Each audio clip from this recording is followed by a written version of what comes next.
Okay, tonight we're going to work a little bit on our partner sites and try to see if we can give you some reasons why you want to participate in partner sites. And tonight, really the focus is to help you as an individual become more familiar with them, encourage you to participate in them, along with getting to be familiar with them so that you can help your patrons. But I would imagine that the biggest benefit would be towards each of you and trying to encourage you to get memberships in all these partner sites.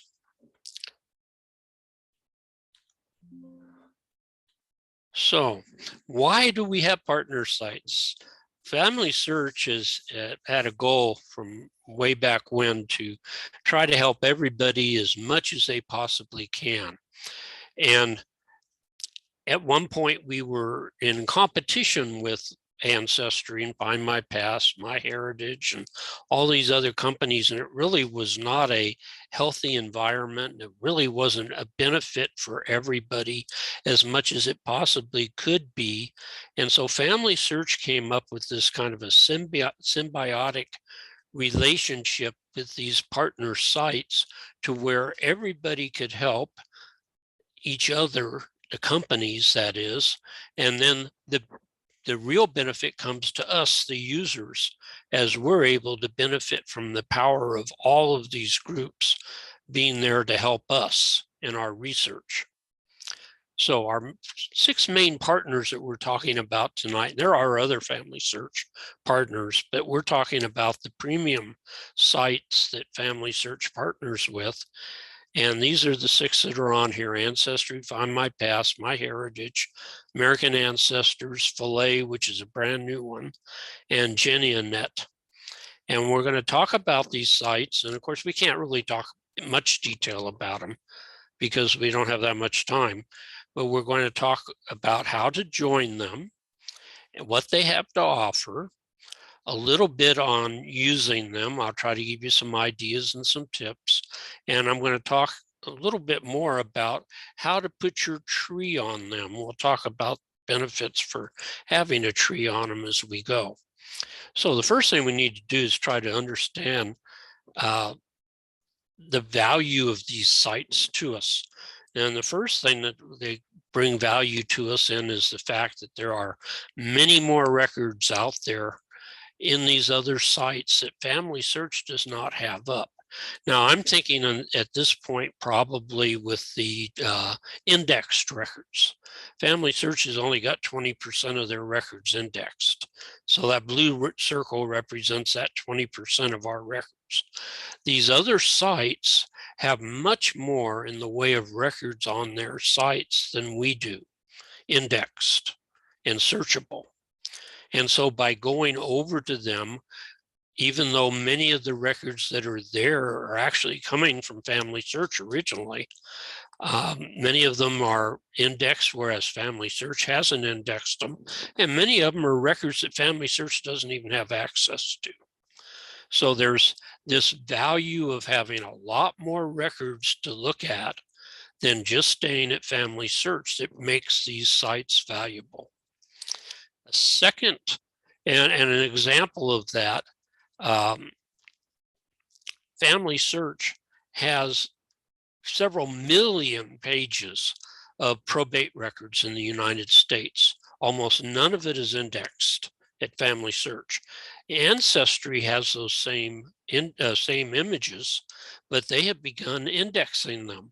And so you can go over to Ancestry and maybe, not guaranteed you will, but maybe find your person in the indexes over at Ancestry and be able to find maybe the index page for the probates for a county and find what page and book to look at. And then you can go back to FamilySearch and find them real quick by going into the films and looking at the images. And so there's a lot of benefit to having a membership in these other sites. That's just one example. Okay, the other type of value that it brings is in the value of finding new people to connect with. FamilySearch has a group of users. Some of the users of FamilySearch use other sites, and these other sites have users, and some of their people use FamilySearch. But really, there's a lot of people on these other sites that do not leave a trail in FamilySearch. Now, they may come over and look at our records, but they don't touch our tree. And so therefore, we have no clue that they're out there working on our lines. But if you can get over into the other sites, you can find out where these people have left their trees and get their names, and it becomes a great way to collaborate and build that basis of researchers that you work with. Now, when you go to these sites, these are the three main things I think you'll find that you'll benefit from. One is the records, like I said. You're going to find tons of records that some of them are the same as FamilySearch, and oftentimes things that are additional to FamilySearch. Almost every site, every site actually, has trees on their site. These trees are generally private trees, privately made trees. Most of the time they're public. Sometimes they're actually private. You're not going to be able to view them, but they're not the one tree idea like FamilySearch has. These will be individual trees. There'll be thousands, hundreds of thousands of trees on these sites that you can look at. And then the other thing you're going to find there, which is a little less obvious, is the fact that you're going to find cousins. If you dig around in these other sites, you're going to literally run into people that are your relatives that you can collaborate with and communicate with. I've met a lot of cousins this way. Okay, the Partner Access Portal. This is what you've got to go to get access to these sites. You just don't go over to Ancestry and sign up. You need to go through our Partner Access Portal that we have, and there's two ways to get to that. The one way is to go to FamilySearch, and up at the top of most any page, you're going to find the little circle with the question mark in it. You click on that, and then in the drop down, you click on Help Center. And then up comes the Help Center with all the little icons, and you're going to click on FamilySearch Partners. And that's going to be the subset of the Help Center where you're going to find the link to get to this portal. Now, there's a second way you can get there, and that's if you can remember the URL for this site. It's not that hard to remember. It's just familysearch.org/campaign/partner access. If you can remember that, just type that in your URL bar and hit enter, and it will take you to the same page that you could find if you went through the Help Center to Partner Access and clicked on the link about connecting with our partners. This is the page that we use to sign up with these different sites. And so what we're going to do today, I actually belong to most of these. Fortunately, Filae has come along recently, and so I'm going to walk you through how I sign up with Filae. Then basically it's going to be the same setup no matter which program you use, which one you're trying to get into.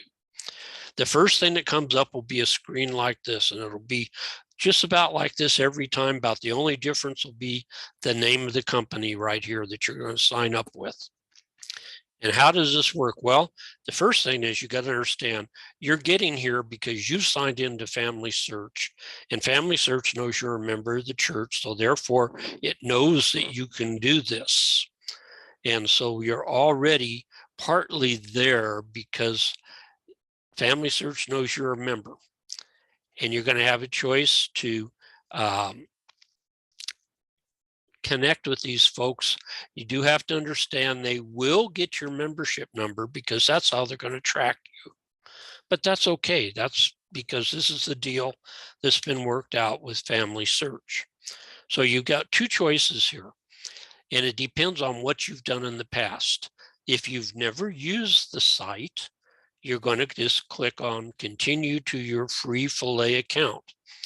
If you've ever had an account with this company, you're going to want to click on the sign in to connect to your account, which would take you to your pay account. And then you'd be able to convert the pay account to the free account. In most cases, we're going to be using this top one. The one that often isn't this way is Ancestry. Many of us, and sometimes we've even forgotten, have had an account at Ancestry at one time or another. You signed up for a free account for a 2-week trial or something like that, and they had to give them your email address. And that's how they track you. And now you come back and you're trying to make an account with them using that same email address, and the system won't let you. And so the only option then is to contact them, as they know what's going on. There's no question about that. So I put at the bottom of this screen, because this is the one that we have more problems with, which is Ancestry, that if you run into that problem where it says this email's already being used, you need to contact Ancestry. You can do it just by going to Google and typing in Ancestry phone number. But I provided it for you here, 1-800-615-6560.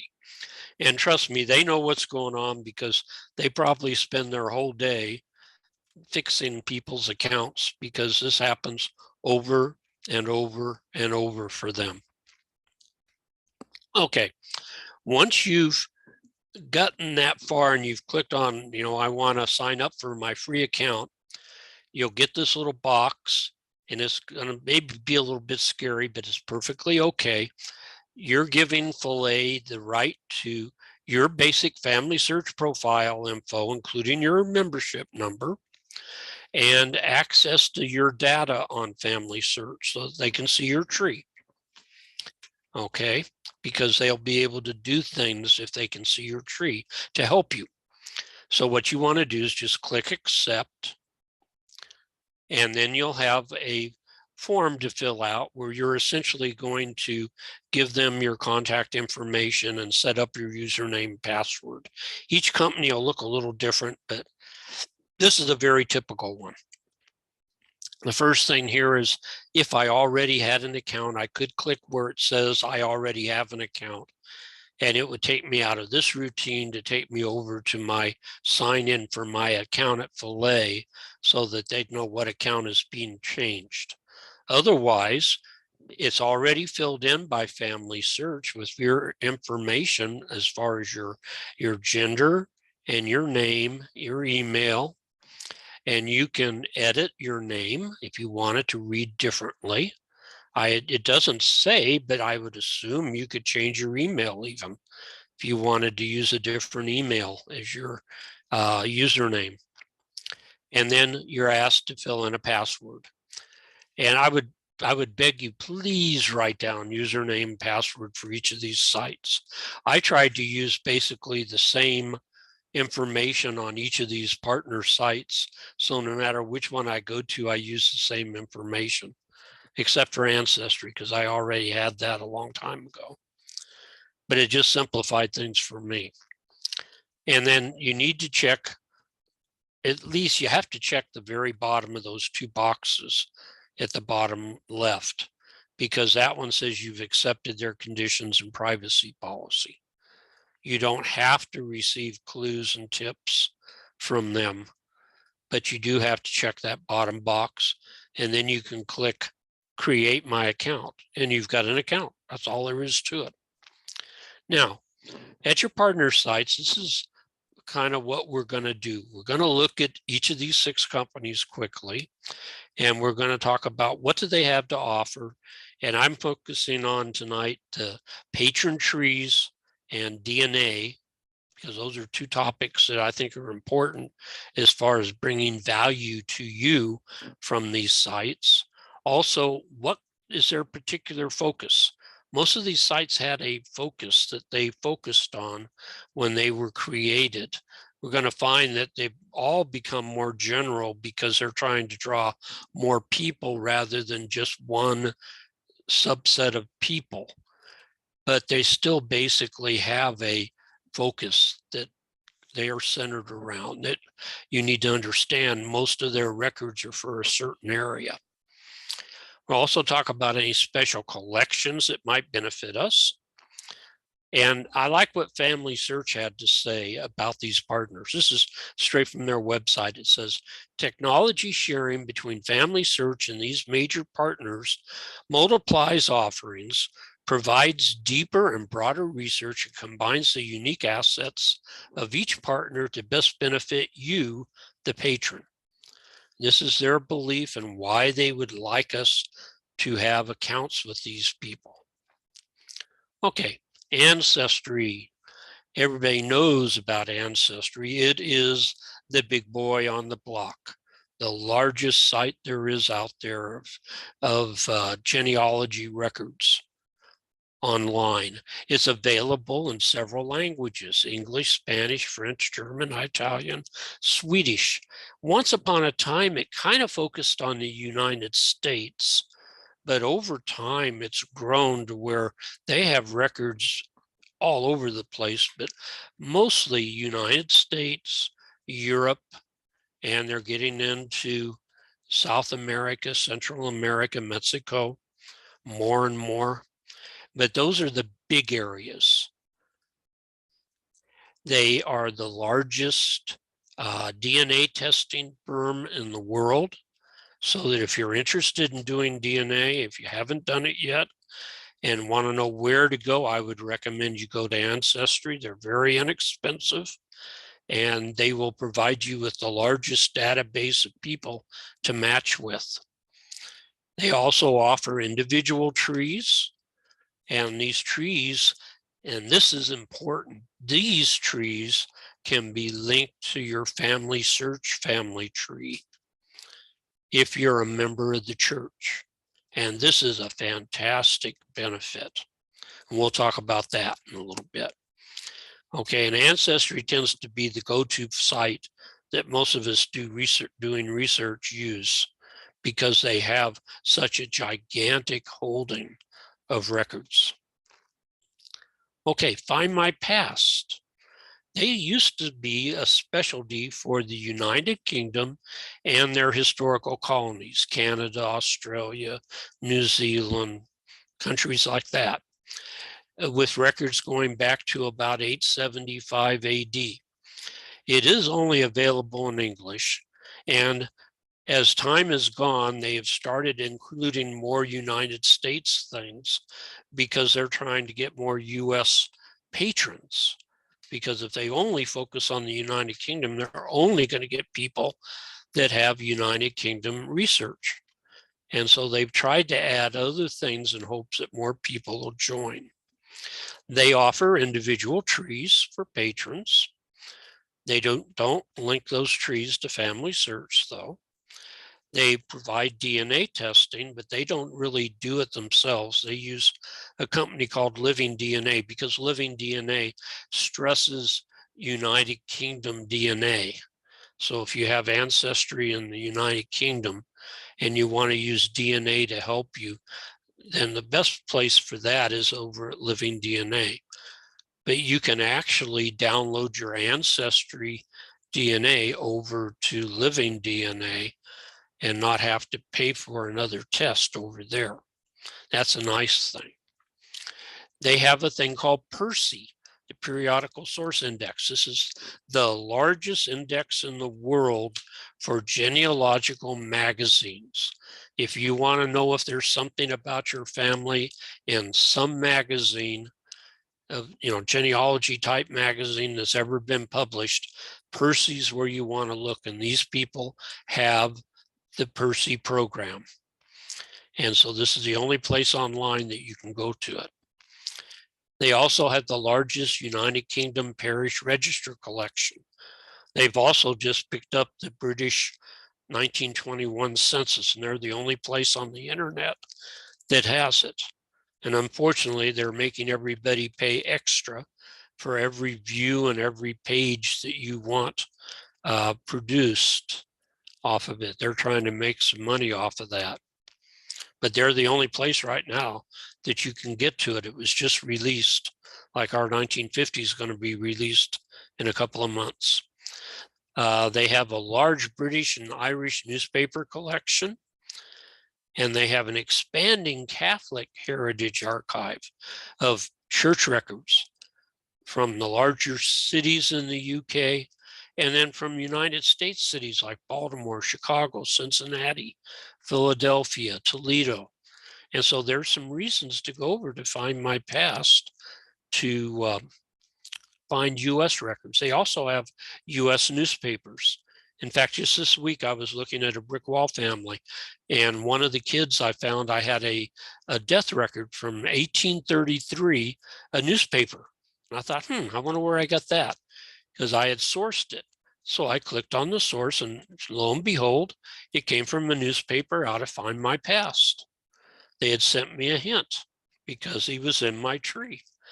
And so I had pulled that up. And so I probably would have never gotten that any other way than the fact that I had a membership over at Findmypast, and that particular paper from 1833 was there. Okay, MyHeritage. MyHeritage provides tree tools. They have a very good tree setup and matching technologies that are excellent for matching the people in the tree with the records, so that you can, find hints on the records that they have. And they have billions of records in over 42 languages. And MyHeritage used to be focused for the continental European researchers, France, Germany, Poland, Eastern Europe, in that area, because it's a company out of Israel originally. But they have spread out their coverage so that they have more information around the world. They have their own DNA testing, or you can take your Ancestry test and upload it to MyHeritage and have a benefit of that for no cost. They have personal family trees with this matching technology so that you can find records in their site for each of those people with very little work. Whoops. And they have some photo enhancing programs, and I'll show you that in a minute. The photo enhancing, as far as I'm concerned, is worth the price of admission. That is just phenomenal what they've done there.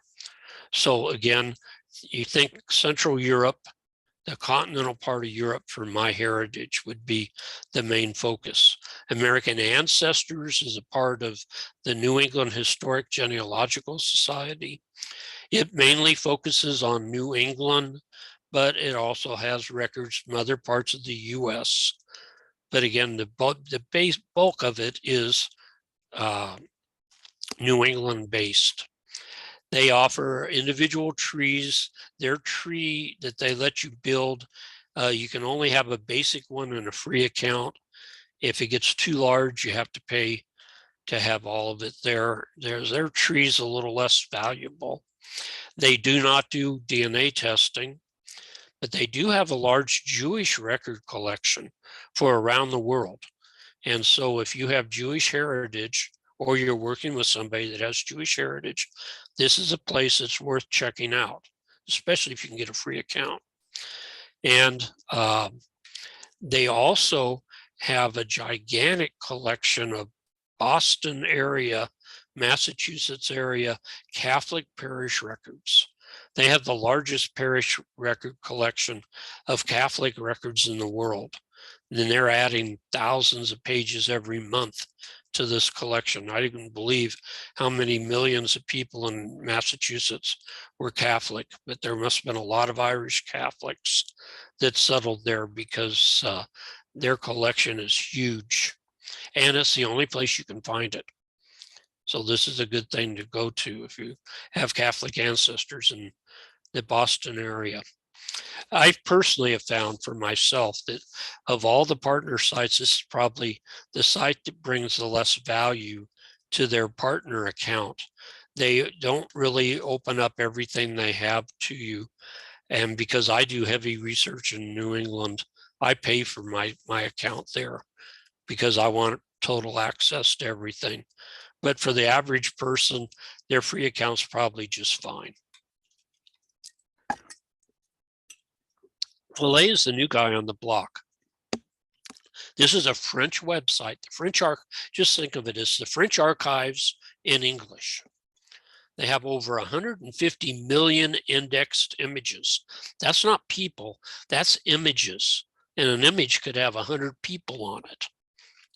And so there's billions of records there. It's only been open in English since September of 2019. So just before COVID started. So it's a fairly new site, and they do not have DNA.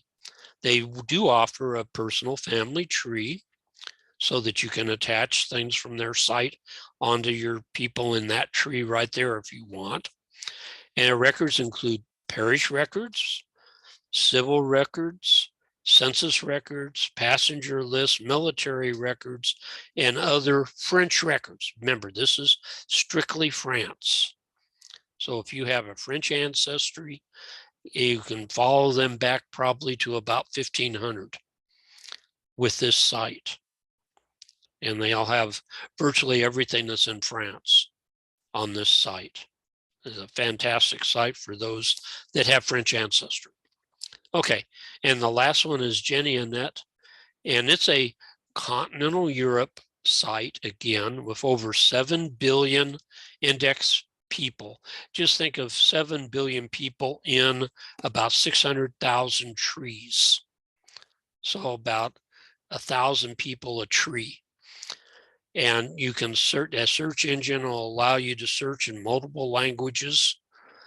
Like it says, it's primarily a tree site.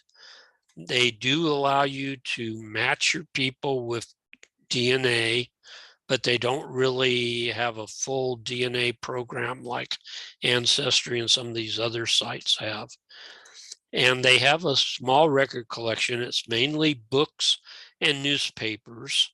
They cover the world, but the emphasis is France and its former colonies. So think of France again for this site and the rest of continental Europe. I would say especially Germany would be the other one that's probably heavily covered here.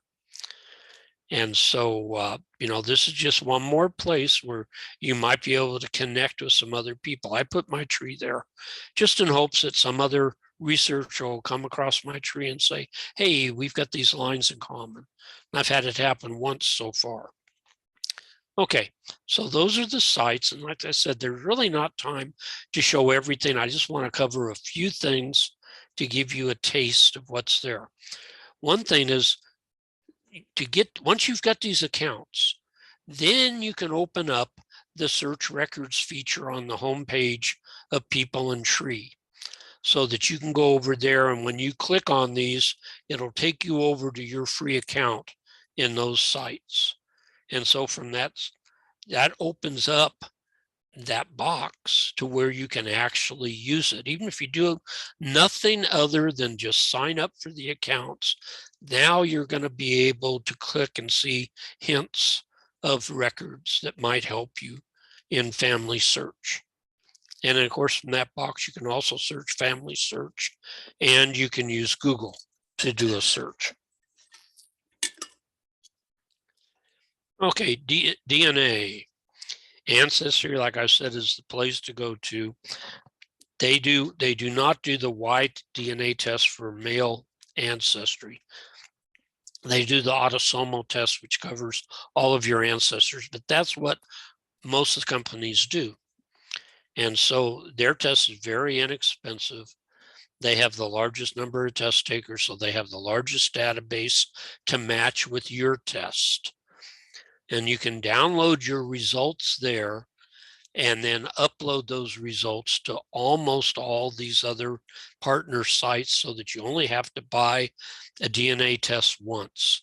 Buy it at Ancestry because you can't upload anything to Ancestry. They won't let you, but they will let you download your results that you got from them to give to these other companies. And the tools they have are just phenomenal. In a month or two, we're going to have a class, I think it's next month, on Ancestry DNA, just to give you a feel for why you would like to have a test and how Ancestry can help you with your genealogy. So one thing they have at Ancestry, the thing called through lines, where they take the people that match you and don't just say you match with Mary Jones, but if they can, through these through lines, if you have a tree in Ancestry that's linked to your DNA and your matching person has a tree in Ancestry, they will show you where the connection is if there's a connection showing in the trees. This is what's called through lines. So I went to my second great grandmother and I pulled up connections with her, Mary Catherine Nail. And here I am. I go through her daughter, Elizabeth Jane Beck, who was my great grandmother. And there's 7 of us that go through my great grandmother to Mary Catherine Nail on our DNA. But I also have, thanks to this ancestry ability to tie trees to each other, I have DNA matches with 3 different people who are the descendants of Hannah C. Beck, who's a sister to my Elizabeth Jane Beck. And so I now know how they're related to me and I know who they are. And this helps me to identify the fact that this is a good relationship in tree. I obviously do go through Mary Catherine because other people that are related to me and don't go through the daughter I go through also go through Mary Catherine. So it's a good way to verify your DNA using DNA, your paper trail of your tree. So that's just one feature that they have. The other thing that Ancestry has, which I love, but most of these other companies do too, if you find a record of your ancestor, like in this case, my second great grandfather, Joseph E. Sands, it will then say, okay, if this is your guy, if this is your guy, here are a bunch of other records that should be about him. Now, they won't always be. There'll be false connections in here. But very often, many of these are, in fact, him.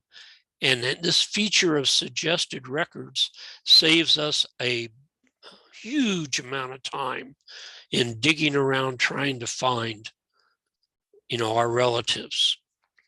And so most of the partner sites have some kind of a setup like this going to help you. Okay, and then at Ancestry, the other thing they have that nobody else has is the fact that if you do build a tree there, like I'm in my tree and I'm on Joseph E. Sands right now, there's this little FamilySearch tree up here. Once I click on it, I can connect this Joseph E. Sands with the Joseph E. Sands in the FamilySearch Family Tree. Once they're connected, I can compare them and I can then swap sources back and forth. If there's a source in Ancestry that I put in that's not at FamilySearch, I can move it over into FamilySearch with a click of a button. That's cool. Okay. If there's something I want to take from FamilySearch and put in this tree, I can do it. I can also do it with the names and dates and places so that I can do updating with very little physical work. I can also go and from this matching feature or comparing feature, I can actually move people from this tree over into FamilySearch if they're not there already. Or I can take somebody out of FamilySearch and put them in this tree if I'm missing them over here and I want them. So this is a wonderful feature. And it's only available to you and I, members of the church. Is not available to non-members. So this is a great feature to have. Okay, most of these sites have trees. I thought this was funny. This is a MyHeritage tree, and it looks just like our fan chart at FamilySearch, but it's MyHeritage. Now, the thing about these trees, if you put your tree over there, you unlock the value of the website because the tree now enables the website to go looking to help you find sources. because while you're sitting at home, it can be finding hints for you for all these people. That's the one thing. The other one is in DNA, because without a tree, your DNA is of very little value on these websites. And so I want to show you at the end of this presentation how to do a JEDCOM that will enable you to be able to share your data from FamilySearch on these sites in a fairly simple manner, because you can't get the data out of FamilySearch except through a certain way, and we'll show you. Okay, MyHeritage's DNA, they show you your ethnicity estimate. All these companies do that. They'll show you who you match with. And they have a tool that they have, if you have a tree, called the theory of relativity. I like that there, takeoff on Newton. And what they do is if you have a tree and your person that matches you has a tree, they will actually build you a connection like you see in FamilySearch when you ask for how are you related to somebody. And you can see how many of the people that match you are related to you if they have a tree. And of course, not everybody does. Okay, sources in MyHeritage can be brought straight over to FamilySearch. So I went over and I looked in FamilySearch at a Joe Kelly, who's a cousin of mine. And so on his homepage, I clicked on MyHeritage to go over there, and it immediately started giving me hints. And so I pulled up a hint that appeared to be him. Now, I will make a disclaimer. This is the 1980 census, I believe, 1880 census.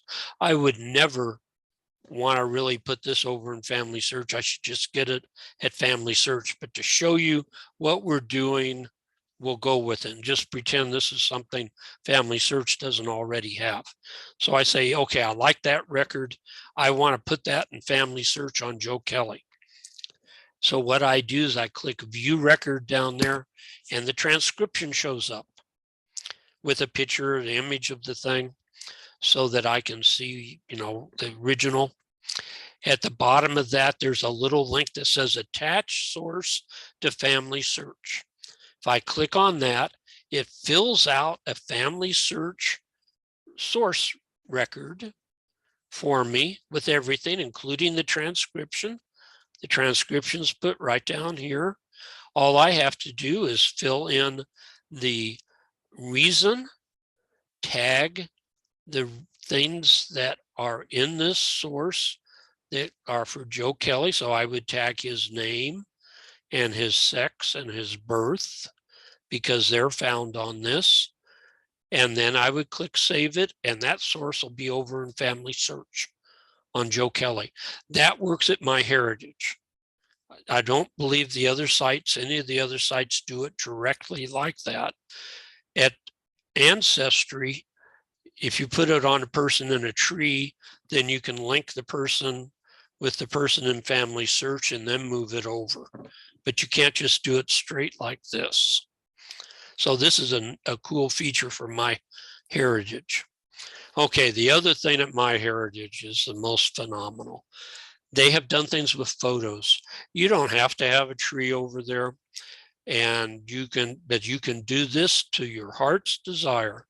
They allow you to sharpen old pictures so where the image shows up better. They have a colorization program. You can see the top one that has my wife of our oldest daughter and a picture that's one of those typical colored pictures that's starting to fade. And so I ran it through it, and you can see how it brightened up the picture. It can take a black and white picture and make it color, as you see my great-grandmother on the bottom. And it will also go through if you have like a blemish in the picture, a tear or something, it'll try to repair it. I didn't show that on here, but that can be done. But then the thing that's really the absolute best is the animation using artificial intelligence. Look what they can do with a picture. Whoops. That's not what they do with a picture. Here we go. Darn. Sorry about that. Technology is failing me. We'll try a third time. This is phenomenal. This is all using artificial intelligence. And it makes a person come alive to me. That is heart-touching to see that. And you can do that with virtually any picture, but best with face shots like this, where they've got the face in good focus to begin with and somewhat facing you. But that's just phenomenal. Okay, setting up a JEDCOM, the last thing. It's a chore that takes a little work, but it's sure worth it, because once you have this JEDCOM, you're going to be able to upload it to every site that we have listed. So you make one JEDCOM of your records. A JEDCOM is just a data file of what's in FamilySearch in your tree. Once you've made that, you can upload it to all these other sites, that same file over and over. But your first chore before you do anything, you need to check your tree and make sure it's good. Try to clean it up as best you can, and consider only going back, say, 8 generations, no more than 10 at the most, if you have that much, because the further back you go, the messier your trees are. And try to get it as clean and as correct as you can. And then go over to the Family History Center, unless you happen to own Roots Magic, Legacy, or some other software program, where you could do this at home on your own computer. But if not, you can go to the Family History Center, because they should have a free copy of one of those programs on their machines, if not all of them. I'm going to demonstrate Roots Magic because I own Roots Magic and I'm familiar with it, but it'll work the same way on these other machines. So you go to the Family History Center and pull up Roots Magic. First thing you do is you open it up and you create a new database. You got to have a database that we can dump all your family tree stuff into. So you go and you click on create a new file. And the first thing you're going to do is you're going to give it a name. You're going to call that file something. So I called it My Tree from FamilySearch. You're going to pick a location to put that file. And I'd recommend you put it on your desktop, not like where I have it in a OneDrive. Put it on the desktop where you can find it, or on a flash drive. And then you're going to import the information. You're going to go through and you're going to first decide what file, what date format you want. If you want something after the names, like in this case, I said, go ahead and put the FamilySearch ID after their names. Make sure you click, you want LDS support and you want family tree support, so it brings the temple work. And then you're going to say, I'm going to get this information from another program. You're not going to type this in. You're going to do this electronically. The tree I created had over 9,000 names in it. Do you think I want to type those? No. Okay. After you've done all that, click OK. And at this point, it'll create a blank database for you.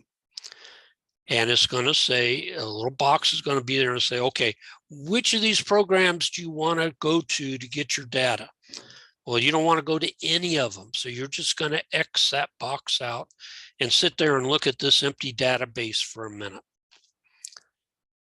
While you're looking at that empty database, you go up to File and go down to the FS Central, FamilySearch Central.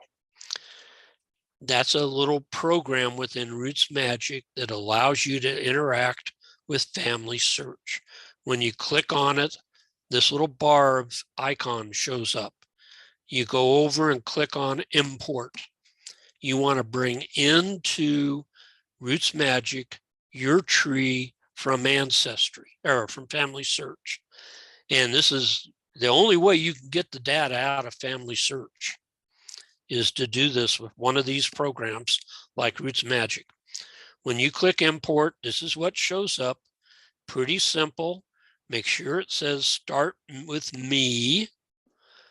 And then you set how many generations back and how many generations down from each ancestor you want. Now, this can become a huge file. So think about it. Don't go, say, 30 generations back and 20 down. You might be stuck at the machine for several hours. It's going to take time. I believe that setting right there caused me to have about almost 10,000 names downloaded. And it took like an hour to do it. But hey, you're never going to have to type this stuff in. So once you've set all that up, you click import and you sit back and let the machine take your tree out of FamilySearch. And when you're done, it will boot up your tree and there it is. And you didn't have to type a letter. And you've now got a tree and you're halfway there. All the hard work's done.